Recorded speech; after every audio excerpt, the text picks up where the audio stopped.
everybody a few analogies, stories to talk about the power of Taiji, what we actually do in Taiji.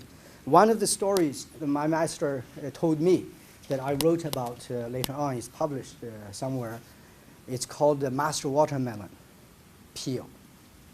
And my master, in one dark night, was going home through an alley, and a mysterious master took him. He fell down, got up, and said, "That one is so good." And in the darkness, he made a bow and says, "Mysterious master, that was so good. I think it's a little bit better than my master Chen Zhonghua. Because when Chen Zhonghua took me, I felt something. This one, I didn't feel anything at all." And after searching all over and talking, no sound, nobody around, and then he kind of groped a little bit and found a piece of watermelon peel. And he was walking very fast going home, stepped on the watermelon peel, fell.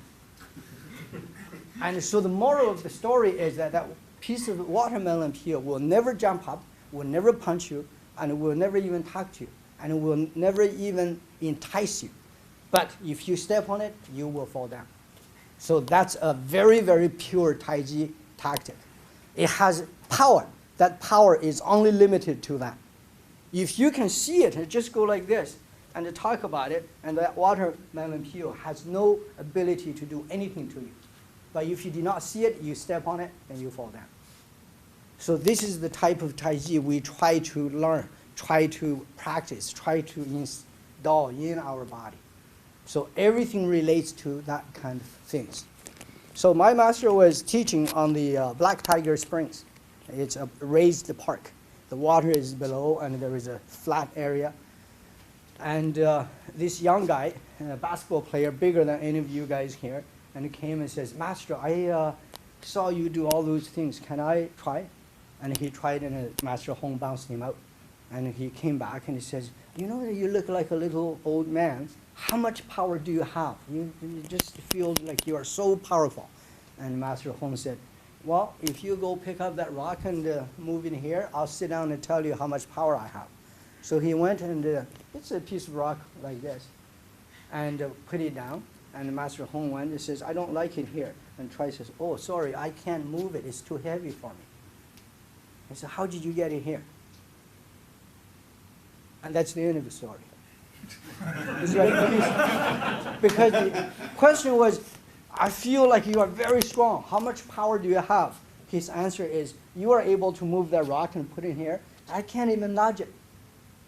This is how much power. But if you fight me, you are going to fall down." And let's equally physical measurement. This thing has a fixed weight, and you can pick it up. I can't pick it up. So again, he is using that story to tell us what we do in Taiji. We're not training to become physically strong so I can manipulate. I can actually physically handle you. It's through coordination, manipulation, use of yin and yang structure and a lot of things to create a power. And the power in Taiji, you must remember, it's called a perceived power. It means you can feel it. It's there, but it's not there. Not there in the sense of if we have a physical machine here and we do it, the three of us put together are not as strong as you guys. If there's something you have to pull, something you have to lift and whatever, we don't have that power. But when we are fighting, you all felt this is real. There are lots of tricks involved. But if the tricks can be practiced to the extent they work, that's real also. So it's real in that sense, but it's perceived in the sense of it's not physically, you cannot test it that way. So this is another aspect of Taiji. So in the end, what do we want to achieve in Taiji? What's the highest level of Taiji? And the story is, well, you think right now, let's say you're better, you got better of me, and you're stronger, and you're more powerful, faster. But do you think that I hold your hand, we walk onto the 100th level, jump off, you'd be better off than me? That power doesn't help. So the highest level is there's nothing to hold on to. The highest level of fighting is that when you jump off that cliff, that building, there's nothing to grab onto. So in the end, we call this the empty force. But it's not the empty force people do not understand and pretend, like you stand that far, I go like this and you fall down. It's not that empty force. It just means the force is real, but somehow you cannot get hold of it. You fall down because there is nothing to grab onto. You use the power, but there is nothing to hold on to. Feels like the floor is not there. How do you do that? Through many years of training with body mechanics, all of that, to create that ability, not a force that's invisible. Empty force is not like a laser. You're Yes. talking about no protrusions. Yeah. It's I'm trying to gradually get to it, because when we are fighting, we're not inviting everybody to the 100th floor and jump off, because I don't want to die. So what we do is we train the body until there is no protrusion, there is no indentation, there is no space, so that there is no handle. And you can see I'm there, but I'm not really there, because what is a handle? Is when you fight back. When you fight back, your opponent can get hold of your power. And if you retreat, then it's an empty hole. He can come in and punch you. But it has to be just right. There is no protrusion, there is no indentation. In the end, there is a physical reality, but it feels like there isn't.